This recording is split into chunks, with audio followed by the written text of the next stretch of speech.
Hi hello ನಮಸ್ಕಾರ. ಇವತ್ತು ನಾನು ಹಾಕೊಂಡಿರೋ ಟಿ ಶರ್ಟ್ ನೋಡಿದ್ರೆ ಗೊತ್ತಾಗಬೇಕು ನಾನಿವಾಗ ಯಾವ ಟೀಮ್ನ ವಿಮರ್ಶೆ ಮಾಡೋಕ್ಕೆ ಹೊರಟಿದ್ದೀನಿ ಅಂತ. Yes, it's orange army, Sunrisers Hyderabad. 2009ರಲ್ಲಿ ಡೆಕ್ಕನ್ ಚಾರ್ಜರ್ಸ್ ಆಗಿ ಒಂದು ಕಪ್ ಗೆದ್ದಿರ್ತಾರೆ. 2016ರಲ್ಲಿ ಮತ್ತೆ ಚಾಂಪಿಯನ್ಸ್ ಆಗ್ತಾರೆ. ಅದು ಯಾರ ಮೇಲೆ? RCB ಮೇಲೆ ಗೆದ್ದು. RCB 2016ರಲ್ಲಿ ಒಂದು ಜಾದೂನೇ ಮಾಡಿಬಿಟ್ಟಿತ್ತು ಅಂತ ಹೇಳಬೇಕು. ಹೆಂಗಿತ್ತು ಆಗ ನಮ್ಮ team? AB de Villiers, Chris Gayle, Virat Kohli, Stuart Binny, ಎಲ್ಲರದ್ದು ಕಾಂಟ್ರಿಬ್ಯೂಷನ್ ಇತ್ತು. ಮಿಡಲ್ ಆರ್ಡರ್ ಸ್ವಲ್ಪ ಶೇಕಿ ಇತ್ತು, ಸಚಿನ್ ಬೇಬಿ ಅವರು ಇವರು ಅನ್ನೋದೊಂದು ಬಿಟ್ಟರೆ ತುಂಬ ಚೆನ್ನಾಗಿದೆ ಟೀಮು 2016ರಲ್ಲಿ. ಯುಸ್ವೇಂದ್ರ ಚಹಾಲು, KL ರಾಹುಲ್, ಅಯ್ಯೋ ಹೇಳ್ತಾ ಹೋದರೆ ಒಬ್ಬರ ಇಬ್ಬರ ಅಷ್ಟು ಚೆನ್ನಾಗಿತ್ತು ಟೀಮು. ಸಖತ್ತಾಗಿದೆ ಟೀಮ್ 2016ರಲ್ಲಿ.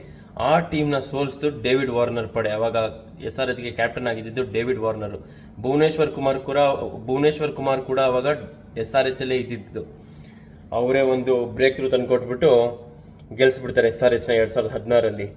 ನೋಡಿ, ಒಂದು ಮೆಮೊರಿ ಎಲ್ಲಿ ತನಕ ಕರ್ಕೊಂಡು ಹೋಗುತ್ತೆ RCB ಅಭಿಮಾನಿನ ಅನ್ನೋದಕ್ಕೆ ಇದೇ ಒಂದು ಸಾಕ್ಷಿ. ಸೊ ಇವಾಗ SRHದು ಸ್ಕ್ವಾಡ್, ಆಮೇಲಿಂದ SRHದು ಪ್ಲೇಯಿಂಗ್ 11 ಶುರು ಮಾಡೋದಕ್ಕಿಂತ ಮುಂಚೆ ನೀವೆಲ್ಲರೂ ಮಾಡಬೇಕಾಗಿರೋದಿಷ್ಟೇ, ಚಾನಲ್ನ ಸಬ್ಸ್ಕ್ರೈಬ್ ಮಾಡಬೇಕು. ಎಸ್, ಇವಾಗ ಯಾರ್ಯಾರನ್ನ ರಿಟೈನ್ ಮಾಡ್ಕೊಂಡಿದ್ರು ಅಂತ ಫಸ್ಟ್ ನೋಡೋಣ. ಹೆನ್ರಿಚ್ ಕ್ಲಾಸನ್ನು 23 ಕೋಟಿಗೆ ರಿಟೈನ್ ಮಾಡ್ಕೊತಾರೆ. ಯಾಕೆಂತಂದರೆ ಹೆನ್ರಿಚ್ ಕ್ಲಾಸ್ ಒಂದು ವ್ಯಾಲ್ಯೂ ಗೊತ್ತು SRHಗೆ. ಅವ್ರನ್ನ ಬಿಟ್ಕೊಟ್ರೆ ಬೇರೆ ಎಲ್ಲ ಟೀಮೂ ಹೊಡೆದಾಡ್ತಾರೆ ಇವ್ರಿಗೆ. ಅದ್ರ ಬದಲು ನಾವೇ ಇಟ್ಕೊಂಡ್ಬಿಡೋಣ 23 ಕೋಟಿ ಕೊಟ್ಬಿಟ್ಟು ಅಂತ 23 ಕೋಟಿ ಕೊಟ್ಟು ಇಟ್ಕೊತಾರೆ. Slightly over ಪ್ರೈಸ್ಡು. 20 ಕೋಟಿಗಿಂತ ಜಾಸ್ತಿ ಇರ್ತಿರಲಿಲ್ಲ ಹೆನ್ರಿಚ್ ಕ್ಲಾಸನ್ನು. ಬಟ್ ಎನಿವೇಸ್ 23 ಕೋಟಿ ಕೊಟ್ಟು ಅವ್ರಿಗೆ ಬೇಕು ಇಟ್ಕೊಂಡ್ರು. ಸೊ ಪ್ಯಾಟ್ ಕಮಿನ್ಸ್ನ 18 ಕೋಟಿ ಕೊಟ್ಟು ರಿಟೈನ್ ಮಾಡ್ಕೊತಾರೆ. ಪ್ಯಾಟ್ ಕಮಿನ್ಸ್ ಕ್ಯಾಪ್ಟನ್, ನಾಯಕ ಕೂಡ. ಸೊ ಅವ್ರ ಬಗ್ಗೆ ಹೇಳಲೇಬೇಕು. ಪ್ಯಾಟ್ ಕಮಿನ್ಸ್ ಅಂತ ಹೇಳಿದ ತಕ್ಷಣ ಒಂದು ಅಗ್ರೆಸಿವ್ ಇಂಟೆಂಟ್, ಅದಾದ್ಮೇಲಿಂದ ಒಂದು ಸರ್ಕ್ಯಾಸ್ಟಿಕ್ ಸ್ಮೈಲೇ ನ್ಯಾಪ್ಕ ಬರುತ್ತೆ, ಎಸ್ಪೆಷಲಿ ಇಂಡಿಯನ್ಸ್ಗೆ. ಯಾಕೆ ಅಂತಂದರೆ ಅವ್ರು ಮಾಡೋ ಸ್ಟೇಟ್ಮೆಂಟ್ಸು, ಎಸ್ಪೆಷಲಿ ಮೀಡಿಯಾ ಮುಂದೆ ಕೂತಿರ್ಬೇಕಾದ್ರೆ ಹೆಂಗೆ ಹೇಳ್ತಾರೆ, ಹೋಮ್ ಕ್ರೌಡ್ನ ಸೈಲೆನ್ಸ್ ಮಾಡೋದ್ರಲ್ಲಿ ಒಂಥರ ಮಜಾ ಇರುತ್ತೆ, ಒಂಥರ ಕಿಕ್ ಇರುತ್ತೆ ಅನ್ನೋ ಥರ ಹೇಳ್ತಾರೆ. ಹಾಗೆ ಮಾಡು ಬಿಡ್ತಾರೆ 2023ರ ಫೈನಲ್ಸಲ್ಲಿ, ವರ್ಲ್ಡ್ ಕಪ್ ಫೈನಲ್ಸಲ್ಲಿ ಅದು. ಸೊ ಹಾಗೆ ನಡ್ಕೊತಾರೆ ಕೂಡ. ನಮ್ಮ ಪೂರ್ತಿ ಕ್ರೌಡ್ ಸೈಲೆಂಟ್ ಆಗೋದ್ರು. ಇವರು ಕಪ್ನ ತೊಗೊಂಡು ಆಸ್ಟ್ರೇಲಿಯಾಕ್ಕೆ ಹೋದರು ಫೈನಲ್ಸಲ್ಲಿ. 24ರ IPL ಕೂಡ ಫೈನಲ್ಸಿಗೆ ಬರ್ತಾರೆ. ಫೈನಲ್ಸಲ್ಲಿ ಒಂದು ಮುಗ್ಗಿಸ್ತಾರೆ ಅನ್ನೋದೊಂದು ಬಿಟ್ಟರೆ ಇಲ್ಲಿ ತುಂಬ ಚೆನ್ನಾಗಿ ಆಡ್ಕೊಂಡ್ಬಂದಿದ್ರು. ಅದಾದಮೇಲೆ ಇನ್ ಪ್ಲೇ ಆಫ್ಸಲ್ಲೂ ತುಂಬ ಚೆನ್ನಾಗಿ ಆಡಿನೇ ಫೈನಲ್ಸಿಗೆ ಬಂದಿದ್ದು. ಅಂಥ ಒಳ್ಳೆ ಕ್ಯಾಪ್ಟನ್ಸಿ ಪ್ಯಾಟ್ ಕಮಿನ್ಸ್ದು. ಇವರು ಅತ್ಯುತ್ತಮವಾದ ಬೌಲರ್ ಆಗಿದ್ರು, ಅಷ್ಟೇ handy with a bat too. ತುಂಬ ಚೆನ್ನಾಗಿ ಆಡ್ತಾರೆ ಬ್ಯಾಟಿಂಗ್ ಕೂಡ ಇವರು. ಬೌಲಿಂಗ್ ಆಲ್ರೌಂಡರ್ ಅಂತಲೇ ಹೇಳಬೇಕು ಪ್ಯಾಟ್ ಕಮಿನ್ಸ್ ಅವ್ರ ಬಗ್ಗೆ. ಅಭಿಷೇಕ್ ಶರ್ಮಾ ಇವರೊಂಥರ ಭಾರತದ ರಾಕ್ಷಸ ಅಂತ ಹೇಳಬೇಕು. ಅಗ್ರೆಷನ್ ಅನ್ನೋದು ನೋಡೋಕ್ಕೆ ಮನುಷ್ಯ ತೆಳ್ಳಗಿದಾನಷ್ಟೇ, ಬಟ್ ಹೊಡೆಯೋ ಸಿಕ್ಸರ್ಗಳು ಹೆಂಗೆ ಹೋಗುತ್ತೆ ಅಂದರೆ ಬಾಲ್ ಗ್ರೌಂಡಿಂದ ಈಚೆ ಹೋಗುತ್ತೆ. ಹಾಗೆ ಇವರು ಬೌಲಿಂಗ್ ಕೂಡ ಮಾಡ್ತಾರೆ, ಸ್ಪಿನ್ ಬೌಲಿಂಗ್ ಕೂಡ ಇದೆ. ಅದನ್ನು ಕೂಡ 1 or 2 ಓವರ್ಸ್ ಯೂಸ್ ಮಾಡ್ಕೋಬೋದು. Quite handy with the ball too. But batting ಅಂತ ಬಂತು ಅಂದರೆ ರಾಕ್ಷಸ. ಇವ್ರದ್ದು ವಿಕೆಟ್ ತೆಗೆದುಬಿಟ್ರೆ ಅರ್ಧ ಕೆಲಸ ಮುಗ್ದಂಗೆ. ಅಭಿಷೇಕ್ ಶರ್ಮಾದು, ಆಮೇಲೆ ಟ್ರಾವಿಸ್ ಹೆಡ್ದು ವಿಕೆಟ್ ಹೋಯ್ತು ಅಂತಂದರೆ SRHದು ಒಂದು ಮಟ್ಟಕ್ಕೆ ತಡಿಬೋದು. ನೆಕ್ಸ್ಟ್ ಟ್ರಾವಿಸ್ ಹೆಡ್ ರಿಟೈನ್ ಮಾಡ್ಕೊತಾರೆ 14 ಕೋಟಿ ಕೊಟ್ಟು. ಇವ್ರ ಬಗ್ಗೆ ಜಸ್ಟ್ ಹೇಳಿದೆ ಇವಾಗ. ಇವರು ಅಷ್ಟೇ ಆಸ್ಟ್ರೇಲಿಯನ್ನು. ಹೆಂಗೆ ಅಂತಂದರೆ ಫಸ್ಟ್ ಬಾಲಿಂದನೇ ಅಟ್ಯಾಕ್, ಯಾವುದೇ ಥರದ್ದು ರೆಸ್ಪೆಕ್ಟು ಅದು ಇದು ಯಾವುದೇ ಥರದ್ದು ಇಲ್ಲ ಬೌಲರ್ಗೆ. ಮೊದಲನೇ ಬಾಲಿಂದನೇ ಹೊಡಿ ಬಡಿ ಆಟ ಇವ್ರದ್ದು. ಆ ಥರನೇ ಇವ್ರದ್ದು ಆಟ ಶುರು ಆಗೋದು. ನಿತೀಶ್ ಕುಮಾರ್ ರೆಡ್ಡಿನ 6 ಕೋಟಿಗೆ ರಿಟೈನ್ ಮಾಡ್ಕೊತಾರೆ. Nitish Kumar Reddy proper all rounder. ಈ ಕಡೆ ಬೌಲಿಂಗ್ ಇದೆ, ಬ್ಯಾಟಿಂಗ್ ಇದೆ, ಎರಡನ್ನೂ ಅಚ್ಚುಕಟ್ಟಾಗಿ ನಿಭಾಯಿಸುವಂಥ ಪ್ಲೇಯರು ನಿತೀಶ್ ಕುಮಾರ್ ರೆಡ್ಡಿ. ಒಳ್ಳೆ ಬ್ರೈಟ್ ಫ್ಯೂಚರ್ ಇದೆ ಹುಡುಗಂಗೆ. ಮೊನ್ನೆ ರೀಸೆಂಟಾಗಿ ಇಂಟರ್ನ್ಯಾಷನಲ್ ಎಕ್ಸ್ಪೀರಿಯನ್ಸ್ ಕೂಡ ಆಗಿದೆ. ಅವಾಗ ಅವ್ರ ತಂದೆ ಬಂದು ಇವ್ರು 100 ಮಾಡಿದ್ದು ನೋಡಿ ಖುಷಿ ಪಟ್ಟು ಎಲ್ಲ ನಾವು ನೋಡಿದ್ದೀವಿ. ತುಂಬ ಬ್ರೈಟ್ ಫ್ಯೂಚರ್ ಇರೋವಂಥ ಹುಡುಗ ನಿತೀಶ್ ಕುಮಾರ್ ರೆಡ್ಡಿ. ಬೇಸಿಕಲಿ ಹೈದ್ರಾಬಾದಿಂದನೇ ಬಂದಿರೋದು ನಿತೀಶ್ ಕುಮಾರ್ ರೆಡ್ಡಿ ಕೂಡ. ಸೊ ಹಾಗಾಗಿ ಹೋಮ್ ಟೀಮ್ಗೆ ಆಡ್ತಿರೋ ಒಂಥರ ಎಮೋಷ್ನಲಿ ಕನೆಕ್ಟೆಡ್ ಕೂಡ ನಿತೀಶ್ ರೆಡ್ಡಿ ಹೈದ್ರಾಬಾದ್ಗೆ ಆಡ್ತಿರೋದು. ಸೊ ಒಳ್ಳೆ ಪ್ಲೇಯರ್. 5 ಜನ ರಿಟೈನ್ ಮಾಡ್ಕೊಂಡಿದ್ದಾರೆ SRH. ಇವಾಗ ಟಾಪ್ ಬೈಸ್ ಯಾವ್ದು ಅಂತ ನೋಡ್ತಾ ಬರೋಣ. ಭಯಂಕರ ಇಂಟ್ರೆಸ್ಟಿಂಗ್ ಆಗಿದೆ ಟಾಪ್ ಬೈಸು. ಇನ್ನೊಬ್ಬ ಅಗ್ರೆಸಿವ್ ಬ್ಯಾಟ್ಸ್ಮನ್ನ ಬೈ ಮಾಡ್ತಾರೆ 11.25 ಕೋಟಿಗೆ. ಇಶಾನ್ ಕಿಶನ್ನ ಮುಂಬೈ ಇಂಡಿಯನ್ಸಿಂದ SRHಗೆ ಕರ್ಕೊಂಬರ್ತಾರೆ. ನಮ್ಮಲ್ಲಿ ಸ್ವಲ್ಪ ಆಡು ಚೆನ್ನಾಗಿ ಹೊಡಿ, ನಮ್ದ್ರಲ್ಲೂ ನಿನಗೆ ಸಾಥ್ ಕೊಡೋರು ಬೇಜನ್ ಜನ ಇದ್ದಾರೆ. ಇದು ಲೆಫ್ಟ್ ಹ್ಯಾಂಡರ್ಸು. ಅಭಿಷೇಕ್ ಶರ್ಮಾ ಇರ್ಬೋದು, ಟ್ರಾವಿಸ್ ಹೆಡ್ ಇರ್ಬೋದು, ಎಲ್ಲ ಲೆಫ್ಟ್ ಹ್ಯಾಂಡರ್ಸೇ. ನಿನಗೆ ಒಳ್ಳೆ ಸಾಥ್ ಕೊಡ್ತಾರೆ, ಬಾ ನೀನು ಅಗ್ರೆಸಿವ್ ಇಂಟೆಂಟಿಗೆ ಅಂತ ಕರ್ಕೊಂಬಂದಿದ್ದಾರೆ 11.25 ಕೋಟಿಗೆ. ಒಳ್ಳೆ ಸಾಲಿಡ್ ಬೈ. ಮೊಹಮ್ಮದ್ ಶಮಿನ 10 ಕೋಟಿಗೆ ತೊಗೊತಾರೆ. ಮೊಹಮ್ಮದ್ ಶಮಿ ಬಗ್ಗೆ ಹೇಳಬೇಕಾ? ಇಂಟರ್ನ್ಯಾಷನಲ್ ಎಕ್ಸ್ಪೀರಿಯನ್ಸ್ ಇರುವಂಥ ಬೌಲರು.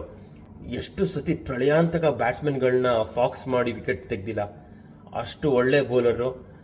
ಅಗ್ರೆಸಿವ್ ಇಂಟೆಂಟು ಪ್ರತಿಯೊಂದು ಇದೆ. ಇವಾಗ ರೀಸೆಂಟಾಗೆ ಕಂಪ್ಲೀಟ್ಲಿ ಫಿಟ್ಟಾಗಿ ಕೂಡ ಬಂದಿದ್ದಾರೆ. ಚಾಂಪಿಯನ್ಸ್ ಟ್ರೋಫಿನಲ್ಲೂ ನೋಡಿದ್ವಿ, ತುಂಬ ಚೆನ್ನಾಗಿ ಬೌಲಿಂಗ್ ಮಾಡಿದ್ದಾರೆ. ಒಳ್ಳೆ ಪ್ರೈಮ್ ಫಾರ್ಮಲ್ಲಿದ್ದಾರೆ ಮೊಹಮ್ಮದ್ ಶಮಿ. ಸೊ ಇವರು ಪೇಸ್ ಅಟ್ಯಾಕ್ನ ಲೀಡ್ ಮಾಡೋದೇ Mohammed Shami, considering the current squad ಅವ್ರದ್ರಲ್ಲಿ. ಅದಾದ್ಮೇಲೆ ಹರ್ಷಲ್ ಪಟೇಲ್ನ 8 ಕೋಟಿ ಕೊಟ್ಟು ತಗೋತಾರೆ. ಹರ್ಷಲ್ ಪಟೇಲ್ನ ನಾವು ನೋಡಿದ್ವಿ, ಪರ್ಪಲ್ ಪಟೇಲ್ ಅಂತಲೇ ಕರಿತಿದ್ವಿ ನಾವು RCBನಲ್ಲಿ. ಅಷ್ಟು ಒಳ್ಳೆ ಬೌಲರು. ಒಂಥರ variations, swing, line and length, accuracy ಎಲ್ಲ ಚೆನ್ನಾಗಿದೆ. ಬ್ಯಾಟ್ಸ್ಮನ್ನ ಔಟ್ ಪ್ಲೇ ಮಾಡೋದ್ರಲ್ಲಿ ನಿಸ್ಸೀಮ ಅಂತ ಹೇಳಬೇಕು ಹರ್ಷಲ್ ಪಟೇಲು. ಸಮ್ಟೈಮ್ಸ್ ಎಕ್ಸ್ಪೆನ್ಸಿವ್ ಕೂಡ ಆಗಿದ್ದಾರೆ, ಬಟ್ ಹಾಗೆ ಒಂದು ಟೀಮ್ಗೆ ಆಡ್ತಿದ್ರೆ ಅದಕ್ಕೆ 100% ಕೊಟ್ಟು ಟೀಮ್ಗೆ ಯಾವ ರೀತಿನಲ್ಲಿ ಕಾಂಟ್ರಿಬ್ಯೂಟ್ ಮಾಡ್ಬೋದು ಆ ರೀತಿನೆಲ್ಲ ಕಾಂಟ್ರಿಬ್ಯೂಟ್ ಮಾಡ್ತಾರೆ. Little hand with the bat, ಅಷ್ಟೊಂದೇನಿಲ್ಲ, ಬಟ್ ಸ್ವಲ್ಪ ಸಮಯ ಅಂತಂದರೆ ಒಂದು ಸ್ವಲ್ಪ ಸ್ಟ್ರೈಕ್ ರೊಟೇಟ್ ಎಲ್ಲ ಮಾಡ್ತಾರೆ ಹರ್ಷಲ್ ಪಟೇಲು. ಬೌಲಿಂಗ್ ವಿಷಯದಲ್ಲಿ ಬಂತು ಅಂತಂದರೆ ವಿಕೆಟ್ ಟೇಕಿಂಗ್ ಬೌಲರ್ ಅಂತಲೇ ಹೇಳಬೇಕು. Economy slightly on the higher side, but still wicket taking bowler, ಅದು ಇಂಪಾರ್ಟೆಂಟು IPL T20 ಫಾರ್ಮ್ಯಾಟಲ್ಲಿ. ಅಭಿನವ್ ಮನೋಹರ್ನ 3 ಕೋಟಿ 20 ಲಕ್ಷಕ್ಕೆ ತೊಗೊತಾರೆ. ಅಭಿನವ್ ಮನೋಹರ್ಗೆ ಒಂಥರ ಬ್ಲೆಸ್ಸಿಂಗ್ ಇನ್ ಡಿಸ್ಗೈಸ್ ಅಂತ ಹೇಳಬೇಕು. ಬೇರೆ ಫ್ರಾಂಚೈಸಿನಲ್ಲಿದ್ದಾಗ ಪ್ಲೇಯಿಂಗ್ ಲೆವೆನಲ್ಲಿ ಚಾನ್ಸ್ ಸಿಗೋದು ತುಂಬ ಕಷ್ಟ ಆಗ್ತಿತ್ತು, ಬಟ್ ಇವಾಗ SRHಗೆ ಬಂದಾಗ ಕನ್ಸಿಡರಿಂಗ್ ದಿ ಕರೆಂಟ್ ಸ್ಕ್ವಾಡ್ ಪ್ರತಿ ಮ್ಯಾಚೂ ಅಭಿನವ್ ಮನೋಹರ್ ಇದ್ದೇ ಇರ್ತಾರೆ. ಎಷ್ಟು ಮ್ಯಾಚ್ ನಡೆಯುತ್ತೆ ಇವಾಗ ಲೀಗಲ್ಲಿ, ಅದಾದ್ಮೇಲೆ ಪ್ಲೇ ಆಫ್ಸಲ್ಲಿ ಎಷ್ಟು ಮ್ಯಾಚ್ ಇರುತ್ತೆ ಅಷ್ಟು ಮ್ಯಾಚಲ್ಲೂ ಇದ್ದೇ ಇರ್ತಾರೆ ಅಭಿನವ್ ಮನೋಹರ್. ಯಾಕೆ ಅಂತಂದರೆ ಅಭಿನವ್ ಮನೋಹರ್ ಅವ್ರದ್ದು ವರ್ತ್ SRH ಅವ್ರಿಗೆ ಗೊತ್ತಾಗಿದೆ. ಸೊ ಹಂಗಾಗಿ 3 ಕೋಟಿ 20 ಲಕ್ಷ ಕೊಟ್ಟು ತೊಗೊಂಡಿದ್ದಾರೆ. ಅಭಿನವ್ ಮನೋಹರ್ ಬಂದು ತುಂಬ ಡೊಮೆಸ್ಟಿಕ್ ಎಕ್ಸ್ಪೀರಿಯನ್ಸ್ ಇಟ್ಕೊಂಡು ಬಂದಿರೋವಂಥ ಪ್ಲೇಯರು, ಜೊತೆಗೆ ಅಗ್ರೆಸಿವ್ ಇಂಟೆಂಟಿಂದ ಆಡೋ ಪ್ಲೇಯರು, ಬೇಸಿಕಲಿ ಕರ್ನಾಟಕನ ರೆಪ್ರೆಸೆಂಟ್ ಮಾಡೋ ಪ್ಲೇಯರು. ತುಂಬ ಚೆನ್ನಾಗಿ ಆಡ್ಕೊಂಬಂದಿದ್ದಾರೆ ಡೊಮೆಸ್ಟಿಕಲ್ಲೆಲ್ಲ. ರಾಹುಲ್ ಚಹಾರ್ನ 3 ಕೋಟಿ 20 ಲಕ್ಷಕ್ಕೆ ತೊಗೊತಾರೆ. ರಾಹುಲ್ ಚಹಾರ್ ನಾವು ನೋಡಿದ್ವಿ, ಕಿಂಗ್ಸ್ 11 ಪಂಜಾಬ್ ಗಾಡಿದ್ದಾರೆ. ಒಳ್ಳೆ ಸ್ಪಿನ್ನರು ಹೇಳಬೇಕು ಅಂತಂದರೆ, ವಿಕೆಟ್ ಟೇಕಿಂಗ್ ಬೌಲರ್ ಇವರು. ಅದಾದ್ಮೇಲಿಂದ ಸ್ಪಿನ್ ಮಾಂತ್ರಿಕ ಅಂತ ಹೇಳೋಕ್ಕಾಗದಿದ್ರು ಒಂದು ಮಟ್ಟಕ್ಕೆ ಟರ್ನ್ ಮಾಡ್ತಾರೆ. ವಿಕೆಟ್ಸ್ನ ಹೇಗೆ ತೊಗೋಬೇಕು ಅನ್ನೋ ದಾರಿ ತುಂಬ ಚೆನ್ನಾಗಿ ಗೊತ್ತಿದೆ ರಾಹುಲ್ ಚಹಾರ್ಗೆ. ಅದಾದ್ಮೇಲಿಂದ ಇಷ್ಟು ಇವ್ರದ್ದು ಟಾಪ್ ಬೈಸ್ ಆಯಿತು ಅಂತಂದರೆ ಬೇರೆ ಯಾರನ್ನೆಲ್ಲ ಆಪ್ಷನಲ್ಲಿ ತೊಗೊಂಡ್ರು ಅಂತ ನೋಡೋಣ, ಎಷ್ಟು ತೊಗೊಂಡ್ರು ಅಂತ ನೋಡೋಣ. ಹಾಗೆ was it a fair buy or a slightly over price ನೋಡೋಣ. ಆ್ಯಡಮ್ ಝ್ಯಾಂಪಾನ 2 ಕೋಟಿ 40 ಲಕ್ಷಕ್ಕೆ ತೊಗೊತಾರೆ. ಆ್ಯಡಮ್ ಝ್ಯಾಂಪಾ ನನಗೊಂಥರ ಆ್ಯಡಮ್ ಝ್ಯಾಂಪಾ ನೋಡಿದಾಗೆಲ್ಲ ಅವ್ರದ್ದು ಬೌಲಿಂಗ್ ಶೈಲಿ ಎಲ್ಲನೂ ನೋಡಿದಾಗ ನನಗನ್ಸೋದು ಒಂದೇ, ಶೇನ್ ವಾರ್ನ್ ರೀತಿಯೇ ಬೌಲಿಂಗ್ ಮಾಡುವಂಥ ಬೌಲರು ಆ್ಯಡಮ್ ಝ್ಯಾಂಪಾ. ಇವರು ಮೂಲತಃ ಆಸ್ಟ್ರೇಲಿಯಾದವರೇ. ಸೊ ಹಾಗಾಗಿ ಶೇನ್ ವಾರ್ನ ನೋಡಿ ತುಂಬ ಇನ್ಸ್ಪೈರ್ ಆಗಿದ್ದಾರೆ. ಸೊ ಹಾಗಾಗಿ ಅವ್ರ ಬೌಲಿಂಗ್ ಶೈಲಿ ಕೂಡ ಹಾಗೆ ಬಂದಿದೆ. ಬಾಲ್ನ ಶೇನ್ ವಾರ್ನ್ ಅಷ್ಟು ಟರ್ನ್ ಮಾಡದೇ ಇರ್ಬೋದು, ಬಟ್ ಬ್ಯಾಟ್ಸ್ಮನ್ನ ಔಟ್ ಮಾಡೋಕ್ಕೆ ಎಷ್ಟು ಟರ್ನ್ ಮಾಡಬೇಕು ಅಷ್ಟು ಟರ್ನ್ ಮಾಡ್ತಾರೆ. 2 crore 40 lakh was a very much good price for Adam Zampa. ಒಂಥರ ಸ್ಟೀಲ್ ಡೀಲ್ ಅಂತ ಹೇಳಿದ್ರು ತಪ್ಪಾಗಿ ಸಾಧ್ಯ ಇಲ್ಲ. ಆ್ಯಡಮ್ ಝ್ಯಾಂಪಾ ಕೂಡ ಪ್ಲೇಯಿಂಗ್ ಲೆವೆನ್ ಇರೋ ಎಲ್ಲ ಸಾಧ್ಯತೆ ಕಾಣಿಸ್ತಾ ಇದೆ ಈ ಸ್ಕ್ವಾಡಲ್ಲಿ. ಸಿಮರ್ಜಿತ್ ಸಿಂಗ್ನ 1.5 ಕೋಟಿ ಕೊಡ್ತಾ. ಸಿಮರ್ಜಿತ್ ಸಿಂಗ್ನ ನಾವು ನೋಡಿದ್ವಿ, CSKಗೆಲ್ಲ ಆಡಿದ್ದಾರೆ. ಕೆಲವೊಂದು ಮ್ಯಾಚು ತುಂಬ ಚೆನ್ನಾಗಿ ವಿಕೆಟ್ಸ್ ತೆಗೆದಿದ್ದಾರೆ, ಕೆಲವೊಂದು ಮ್ಯಾಚಲ್ಲಿ ತುಂಬ ಎಕ್ಸ್ಪೆನ್ಸಿವ್ ಕೂಡ ಆಗಿದ್ದಾರೆ. ವೇರಿಯೇಷನ್ ಇದೆ ಬೌಲಿಂಗಲ್ಲಿ, ಅದರಲ್ಲಿ ಏನು ತೊಂದರೆ ಇಲ್ಲ. ಇಶಾನ್ ಮಲಿಂಗಾನ 1 ಕೋಟಿ 20 ಲಕ್ಷಕ್ಕೆ ತೊಗೊತಾರೆ ಶ್ರೀಲಂಕಾ ಮೂಲದವರು. ಬ್ರೈಡನ್ ಕಾರ್ಸ್ನ 1 ಕೋಟಿಗೆ ತೊಗೊತಾರೆ. ಇಲ್ಲೊಂದು ಸ್ಮಾಲ್ ಕರೆಕ್ಷನ್ ಇದೆ. ಬ್ರೈಡನ್ ಕಾರ್ಸು ಟೋ ಇಂಜುರಿಯಿಂದ ರೂಲ್ಡ್ ಔಟ್ ಆಗಿದ್ದಾರೆ ಈ IPL 2025 ಸೊ ಇವ್ರನ್ನ ಯಾರಪ್ಪ ರೀಪ್ಲೇಸ್ ಮಾಡ್ತಿರೋದು ಅಂತ ಕೇಳಿದ್ರೆ ವಿಯನ್ ಮಲ್ಡರ್ ಅಂತ ಹೇಳ್ತೀನಿ.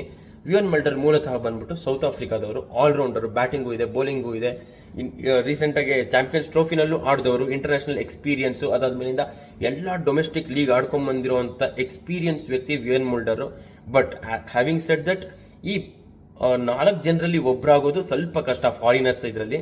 ಸೊ ಹಾಗಾಗಿ ಪ್ಲೇಯಿಂಗ್ ಲೆವೆನಲ್ಲಿ ಆಡೋದು ಸ್ವಲ್ಪ ಕಷ್ಟ ಆಗ್ಬೋದು.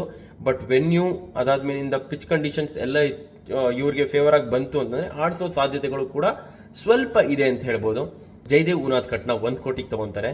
ಜೈದೇವ್ ಉನಾದ್ಕಟ್ನ 1 ಕೋಟಿಗೆ ತೊಗೊಂಡಿದ್ದು it's was A steel deal ಅಂತ ಹೇಳಬೇಕು. ಯಾಕೆಂದರೆ ವಿಕೆಟ್ ಟೇಕಿಂಗ್ ಬೌಲರ್ ಇವರು ಕೂಡ. ದೋ ಎಕ್ಸ್ಪೆನ್ಸಿವ್ ಆಗ್ತಾರೆ, but at the same time ವಿಕೆಟ್ಸ್ನ ತೆಗೆಯೋ ನ್ಯಾಕ್ ಇದೆ ಇವ್ರ ಹತ್ರ. ಕಮಿಂಡು ಮೆಂಡಿಸ್ ಶ್ರೀಲಂಕಾದವರು 75 ಲಕ್ಷಕ್ಕೆ ತೊಗೊತಾರೆ. ಕಮಿಂಡು ಮೆಂಡಿಸ್ ಒಂಥರ ಬ್ಯಾಟಿಂಗಲ್ಲಿ ತುಂಬ ಇಂಪ್ರೂವೈಸ್ ಮಾಡಿಕೊಂಡು ಒಂಥರ ಎಮರ್ಜಿಂಗ್ ಕ್ರಿಕೆಟರ್ ಆಗ್ತಾ ಇದ್ದಾರೆ ಕಮಿಂಡು ಮೆಂಡಿಸ್ ಅವರು. 75 ಲಕ್ಷಕ್ಕೆ ಸಿಕ್ಕಿದ್ದು ಒಳ್ಳೆ ಡೀಲ್ ಅಂತಲೇ ಹೇಳಬೇಕು. ಝೀಶನ್ ಅನ್ಸಾರಿನ 40 ಲಕ್ಷಕ್ಕೆ ತೊಗೊತಾರೆ. ಸಚಿನ್ ಬೇಬಿನ 30 ಲಕ್ಷಕ್ಕೆ ತೊಗೊತಾರೆ. ಇವ್ರಿಗೆಲ್ಲ ಸ್ವಲ್ಪ ಕಷ್ಟನೇ ಪ್ಲೇಯಿಂಗ್ ಲೆವೆನ್ನಲ್ಲಿ ಸಿಗೋದು, ಕನ್ಸಿಡರಿಂಗ್ ದಿ ಕರೆಂಟ್ ಸ್ಕ್ವಾಡ್. ಹಾಗೆ ಇವರೆಲ್ಲ ನೋಡ್ತಿರ್ತಾರೆ ಇಂಟ್ರಾ ಸ್ಕ್ವಾಡ್ ಮ್ಯಾಚ್ಗಳೆಲ್ಲ ಆಡ್ತಿರ್ಬೇಕಾದ್ರೆ ಹೆಂಗಿದೆ ಇವ್ರದ್ದು ಪರ್ಫಾರ್ಮೆನ್ಸ್ಗಳು ಎಲ್ಲ ನೋಡ್ತಿರ್ತಾರೆ. ಯಾವುದಾದ್ರೂ ಮ್ಯಾಚಲ್ಲಿ ಏನಾದ್ರು ವೆನ್ಯೂನಲ್ಲಿ ಅಥವಾ ಪಿಚ್ ಇವ್ರಿಗೆ ಸಹಾಯ ಮಾಡತ್ತಾ ಅಂತ ನೋಡಿದ್ರೆ ಆಡಿಸೋ ಸಾಧ್ಯತೆಗಳಿರುತ್ತೆ. ಬಟ್ ಇಂಟ್ರಾ ಸ್ಕ್ವಾಡ್ ಮ್ಯಾಚ್ಗಳಲ್ಲಿ ಪ್ರಾಕ್ಟೀಸ್ ಸೆಷನ್ಸಲ್ಲಿ ಇವರೆಲ್ಲ ಪರ್ಫಾರ್ಮ್ ಮಾಡಿ ಒಂದು ಪಾಯಿಂಟ್ ತೋರಿಸ್ಬೇಕು, ನನ್ನಲ್ಲಿ ಟೆಕ್ನಿಕ್ ಇದೆ, ನನ್ನ ಆಡಿಸಿ ಪ್ಲೇಯಿಂಗ್ ಲೆವೆಲ್ನಲ್ಲಿ ಅಂತ ಒಂಥರ ಕಮಾಂಡಿಂಗ್ ಟೆಕ್ನಿಕ್ ತೋರಿಸ್ಬೇಕು ಇವರು. ಆವಾಗ ಪ್ಲೇಯಿಂಗ್ ಲೆವೆಲ್ಗೆ ಹೋಗೋ ಸಾಧ್ಯತೆ ಇರುತ್ತೆ. ಇಲ್ಲ ಅಂತಂದರೆ ಡೌಟ್ಫುಲ್ಲು ಈ ಸೀಸನಲ್ಲಿ. ಅನಿಕೇತ್ ವರ್ಮನ 30 ಲಕ್ಷಕ್ಕೆ ತೊಗೊಂತಾರೆ, ಅಥರ್ವ ತೆಡೆನ 30 ಲಕ್ಷಕ್ಕೆ ತೊಗೊಂತಾರೆ. ಅಥರ್ವ ತೆಡೆ 30 ಲಕ್ಷಕ್ಕೆ ಸಿಕ್ಕಿದ್ದು ಒಂದು ಸ್ಟೀಲ್ ಡೀಲ್ ಅಂತ ಹೇಳಬೇಕು. Atharva Taide is a very good batsman. Atharva Taide short batsman, but shot selection ಬಂದು ಅದ್ಭುತವಾಗಿದೆ. ಇವರು ಪಂಜಾಬ್ ಕಿಂಗ್ಸಲ್ಲಿ ನಾವು ಇವ್ರನ್ನ ನೋಡಿದ್ದೀವಿ, ಅತ್ಯದ್ಭುತ ಬ್ಯಾಟ್ಸ್ಮನ್ ಅಂತಲೇ ಹೇಳಬೇಕು. ಬಟ್ ಚಾನ್ಸಸ್ ಅಷ್ಟಾಗಿ ಸಿಕ್ಕಿಲ್ಲ. ಸೊ ಹಾಗಾಗಿ ಇವ್ರದ್ದೊಂಥರ ಅನ್ನೋಟಿಸ್ಡ್ ಆಗೋಗಿದೆ. ಈ ಸತಿ ಇಂಪ್ಯಾಕ್ಟ್ ಪ್ಲೇಯರ್ ಆಗಿ ಬರೋ ಎಲ್ಲ ಸಾಧ್ಯತೆಗಳು ಕಾಣಿಸ್ತಾ ಇದೆ. ಸೊ ನೋಡೋಣ ಇವ್ರದ್ದು ಪ್ಲೇಯಿಂಗ್ ಲೆವೆನ್ ಯಾವ ಥರ ಇರುತ್ತೆ ಅಂತ. ಪ್ಲೇಯಿಂಗ್ ಲೆವೆನಿಗೆ ಬರೋಣ. ಟ್ರಾವಿಸ್ ಹೆಡ್, ಅಭಿಷೇಕ್ ಶರ್ಮಾ ಕಾಯಮ್ಮು ಫಿಕ್ಸು, ಅದರಲ್ಲಿ ಯಾವುದೇ ಥರ ಚೇಂಜಸ್ ಇರಲ್ಲ. ಇವರಿಬ್ಬರೇ ಹೆಂಗೆ ಅಂತಂದರೆ ನೀನು ಹೆಂಗೆ ಹೊಡಿತೀಯೋ ನಾನು ಅದಕ್ಕಿಂತ ಚೆನ್ನಾಗಿ ಹೊಡಿತೀನಿ ಅಂತ ಕಾಂಪಿಟೇಷನಲ್ಲಿ ಆಡೋರು ಇವರಿಬ್ರು. Travis Head, Abhishek Sharma starting from the ball 1. ಇವರಿಬ್ಬರು ಪವರ್ ಪ್ಲೇ ತನಕ ಇದ್ಬಿಟ್ರು ಅಂತಂದರೆ 80 to 100 ಫಿಕ್ಸ್. ಅದು 6 ಓವರ್ಗೆ 80ರಿಂದ 100 ರನ್ ಗ್ಯಾರಂಟಿ ಬಂದೇ ಬರುತ್ತೆ. ಇಶಾನ್ ಕಿಶನ್ನ 1 ಡೌನು. ಇಶಾನ್ ಕಿಶನ್ ಏನು ಕಮ್ಮಿ ಇಲ್ಲ, ನಾವು ಮುಂಬೈ ಇಂಡಿಯನ್ಸಲ್ಲಿ ನೋಡಿದ್ದೀವಿ. ಅದಾದ್ಮೇಲಿಂದ ಇಂಟರ್ನ್ಯಾಷನಲ್ ಕ್ರಿಕೆಟ್ ಕೂಡ ರೆಪ್ರೆಸೆಂಟ್ ಮಾಡಿದ್ದಾರೆ ಅವರು. ಹೆಂಗೆ ಆಡ್ತಾರೆ, ಎಷ್ಟು ಅಗ್ರೆಸಿವ್ ಇಂಟೆಂಟ್ ಇದೆ ಅಂತ ನಾವು ನೋಡಿದ್ದೀವಿ. ಸೊ ಹೆಡ್, ಅಭಿಷೇಕ್ ಶರ್ಮಾ ಯಾರು ಔಟ್ ಆದ್ರೂ ಅವ್ರಿಗೆ ಯೋಚನೆ ಇಲ್ಲ. ಸೇಮ್ ಆಲ್ಮೋಸ್ಟ್ ಹೆಡ್ ಹೆಂಗೆ ಆಡ್ತಾರೆ, ಅಭಿಷೇಕ್ ಶರ್ಮಾ ಹೆಂಗೆ ಆಡ್ತಾರೆ ಅಷ್ಟೇ ಅಗ್ರೆಸಿವ್ ಇಂಟೆಂಟ್ ಇಟ್ಕೊಂಡು ಟೆಕ್ಸ್ಟ್ ಬುಕ್ಕಲ್ಲಿರೋ ಎಲ್ಲ ಶಾರ್ಟ್ಸೂ ಇಶಾನ್ ಕಿಶನ್ ಹತ್ರನೂ ಇದೆ. ಸೊ ಅವ್ರು ಬಂದು ರಿಪ್ಲೇಸ್ ಮಾಡ್ತಾರೆ. ಸೊ ವಿಕೆಟ್ ಹೋದ್ರೂ ಅವ್ರಿಗೇನು ನಷ್ಟ ಆಗಲ್ಲ. ಎಸ್ಪೆಷಲಿ ಈ ಸೀಸನಲ್ಲಿ ತುಂಬ ಚೆನ್ನಾಗಿದೆ SRH ಅವ್ರದ್ದು ಸ್ಕ್ವಾಡು. ಲಾಸ್ಟ್ ಸೀಸನಲ್ಲಿ ಓವರ್ ಡಿಪೆಂಡೆನ್ಸಿ ಆಗೋಗಿತ್ತು. Travis Head, Abhishek Sharma out ಆಗೋದ್ರೆ ಇನ್ನೊಂದು ಸ್ವಲ್ಪ ಆದ್ಮೇಲಿಂದ ಕ್ಲಾಸನ್ನು ಒಬ್ಬ ಬರ್ತಾನೆ ಅಂತ ಬಿಟ್ಟರೆ ಬೇರೆ ಯಾವುದೇ ಥರದ್ದು ಹೋಪ್ಸ್ ಇರ್ತಿರ್ಲಿಲ್ಲ ಅವ್ರಿಗೆ. ಬಟ್ ಈ ಸೀಸನಲ್ಲಿ ಅವರು ಮಿಡಲ್ ಆರ್ಡರ್ನ ತುಂಬ ಸಾಲಿಡ್ ಮಾಡ್ಕೊಂಡಿದ್ದಾರೆ. ಇಶಾನ್ ಕಿಶನ್ ಆದಮೇಲಿಂದ Nitish Kumar Reddy solid allrounder. Batting ಅಂತೂ ಹೇಳೋಗೆ ರೈಟ್ ಹ್ಯಾಂಡೆಡ್ ಬ್ಯಾಟ್ಸ್ಮನ್ನು, ಒಳ್ಳೆ ಅಗ್ರೆಸಿವ್ ಇಂಟೆಂಟ್ ಇದೆ, ಗೇಮ್ ಸಿಚುಯೇಷನ್ ಅವೇರ್ನೆಸ್ ಇದೆ. ಸೊ ಪ್ರಾಪರ್ ಕ್ರಿಕೆಟಿಂಗ್ ಶಾಟ್ಸ್ ಗೊತ್ತಿದೆ ಅವ್ರಿಗೂ. ಟೆಕ್ನಿಕ್ ಎಲ್ಲ ತುಂಬ ಚೆನ್ನಾಗಿದೆ. ನಿತೀಶ್ ಕುಮಾರ್ ರೆಡ್ಡಿ 2 ಡೌನ್ ಬರ್ತಾರೆ. ಅದಾದ್ಮೇಲಿಂದ ಅಭಿನವ್ ಮನೋಹರ್ 3 ಡೌನು.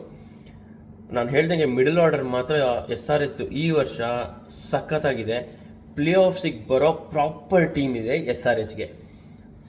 ಅಭಿನವ್ ಮನೋಹರ್ ಪೊಟೆನ್ಷಿಯಲ್ ಇರೋ, ಕೇಪಬಲ್ ಇರೋ batsman, proper talent. But due to lack of chances ಅವರು ಅಷ್ಟಾಗಿ ನೋಟಿಸ್ ಆಗಿಲ್ಲ. But Abhinav Manohar is a gem of a player ಅಂತ ಹೇಳಬೇಕು. ಅದಾದ್ಮೇಲಿಂದ ರಾಕ್ಷಸ ಬರ್ತಾನೆ, ಯಾರು? Heinrich Klaasen. If it is his day ಅಲ್ಲ, Klaasen is going to smash the bowlers irrespective of who the bowler is. ಯಾವುದೇ ಥರದ ರೆಸ್ಪೆಕ್ಟ್ ಅನ್ನೋದಿಲ್ಲ ಹೆನ್ರಿಚ್ ಕ್ಲಾಸನ್ಗೆ if it is his day. ಜೊತೆಗೆ ಕನ್ಸಿಸ್ಟೆಂಟ್ ಕೂಡ ಪರ್ಫಾರ್ಮ್ ಮಾಡ್ಕೊಂಡು ಬಂದಿದ್ದಾರೆ, ಸೌತ್ ಆಫ್ರಿಕಾ ಮೂಲದವರು. ಬಟ್ ಭಯಂಕರ talent. In fact Heinrich Klaasen keeping option ಕೂಡ ಕೊಡ್ತಾರೆ, ಅಲಾಂಗ್ ವಿತ್ ಇಶಾನ್ ಕಿಶನ್ ಕೀಪಿಂಗಲ್ಲಿದ್ದಾರೆ, ಹೆನ್ರಿಚ್ ಕ್ಲಾಸನ್ ಇದ್ದಾರೆ, ತುಂಬ ಜನ ಕೀಪಿಂಗ್ ಆಪ್ಷನ್ಸ್ ಇದೆ. ಬಟ್ ಸ್ಟಿಲ್ ಆಪ್ಷನ್ ಅಂತೂ ವೈಡ್ ಓಪನ್ ಆಗಿದೆ, ಯಾವುದೇ ಥರದ್ದು ಅಡ್ಡಿ ಆತಂಕ ಇಲ್ಲ SRH ಪ್ಲೇಯಿಂಗ್ ಲೆವೆನಲ್ಲಿ. ಅದಾದ್ಮೇಲೆ ಪ್ಯಾಟ್ ಕಮಿನ್ಸ್ ಕ್ಯಾಪ್ಟನ್ ರೋಲು, ಅದ್ರ ಜೊತೆಗೆ ಪೇಸ್ ಬೌಲಿಂಗ್ನ ಲೀಡ್ ಮಾಡ್ತಾರೆ. ಬ್ಯಾಟಿಂಗ್ ಕೂಡ ಒಂದು ಮಟ್ಟಕ್ಕೆ ಆಡ್ತಾರೆ. When it is required he will deliver with the bat too ಅನ್ನೋದೊಂದು ಧೈರ್ಯ ಇದೆ SRHಗೆ ಪ್ಯಾಟ್ ಕಮಿನ್ಸಿಂದ. ಅದಾದ್ಮೇಲಿಂದ ಕ್ಯಾಪ್ಟನ್ಸಿ ಬಗ್ಗೆ ಮಾತಾಡೋಂಗೆ ಇಲ್ಲ. One of the most dominating captains ಅಂತ ಹೇಳಬೇಕು. ಒಂಥರ ಇವ್ರದ್ದು ಕಮಾಂಡು ಅದೆಲ್ಲ ಸಖತ್ತಾಗಿದೆ ಟೀಮ್ನಲ್ಲಿ. ಒಂಥರ ಪ್ರತಿಯೊಬ್ಬರು ಇವ್ರನ್ನ ನೋಡಿದ್ರೆ ರೆಸ್ಪೆಕ್ಟ್ ಮಾಡಬೇಕು, ಆಮೇಲೆ ಇವ್ರ ಡಿಸಿಷನ್ಸ್ನ ಕೇಳಬೇಕು, ಆ ಥರ ಒಂದು ಹವಾ ಇಟ್ಕೊಂಡಿದ್ದಾರೆ Pat Cummins. Harshal Patel already ಹೇಳಿದ್ದೀನಿ, ಒಳ್ಳೆ ವೇರಿಯೇಷನ್ಸ್ ಇರೋವಂಥ ಬೌಲರು. ಸ್ವಲ್ಪ ಎಕ್ಸ್ಪೆನ್ಸಿವ್ ಆದ್ರೂ ವಿಕೆಟ್ ತೆಗೆಯೋದು ಹೆಂಗೆ ಅನ್ನೋ ನ್ಯಾಕ್ ಗೊತ್ತಿದೆ. ರಾಹುಲ್ ಚಹಾರು ಸ್ಪಿನ್ನರು ಹೇಳಿದ್ದೀನಿ ಆಲ್ರೆಡಿ. ಮೊಹಮ್ಮದ್ ಶಮಿ ಇವರು ಪ್ಯಾಟ್ ಕಮಿನ್ಸ್ ಜೊತೆ ಇವರು ಲೀಡ್ ಮಾಡ್ತಾರೆ ಪೇಸ್ ಅಟ್ಯಾಕ್ನ. Mohammed Shami with his overall experience of international cricket everything. Adam Zampa already ಹೇಳಿದ್ದೀನಿ, ಒಂಥರ ಜೂನಿಯರ್ ಶೇನ್ವಾನ್ ಅನ್ನೋ ಥರ ಆ್ಯಕ್ಷನಲ್ಲಿ ತೋರಿಸ್ತಾರೆ. ವಿಕೆಟ್ ಟೇಕಿಂಗ್ ನ್ಯಾಕ್ ಕೂಡ ಚೆನ್ನಾಗಿದೆ. ಇಂಪ್ಯಾಕ್ಟ್ ಪ್ಲೇಯರ್ ಆಗಿ ಬೌಲಿಂಗಲ್ಲಿ ಬೇಕು ಅಂತಂದರೆ ಉನಾದ್ ಕಟ್ನ ತೊಗೋಬೋದು, ಇಲ್ಲ ಬ್ಯಾಟಿಂಗಲ್ಲಿ ಬೇಕು ಅಂತಂದರೆ ಅಥರ್ವ ತೆಡೆಯನ್ನು ತೊಗೋಬೋದು. ಸೊ ಹಾಗಾಗಿ ವೈಡ್ ಆಪ್ಷನ್ಸ್ ಇದೆ SRHಗೆ. ಪ್ಲೇ ಆಫ್ಸಿಗೆ ಬರೋ ಪ್ರಾಪರ್ ಟೀಮ್ ಇದು. ಯಾವುದೇ ಥರದ ಲೂಪ್ ಹೋಲ್ಸ್ ಆಗಲಿ ಯಾವುದೇ ಥರದ್ದು ಕಾಣಿಸ್ತಾ ಇಲ್ಲ. ಸ್ವಲ್ಪ ಬ್ಯಾಟಿಂಗ್ ಡೆಪ್ತ್ ಇನ್ನೊಂದು ಸ್ವಲ್ಪ ಬೇಕಾಗಿತ್ತಾ ಅಂತ ಅನ್ಸುತ್ತೆ. ಇನ್ ಕೇಸ್ ಅರ್ಲಿ ವಿಕೆಟ್ಸ್ ಹೊಟ್ಟೋಯ್ತು ಅಂತಂದರೆ.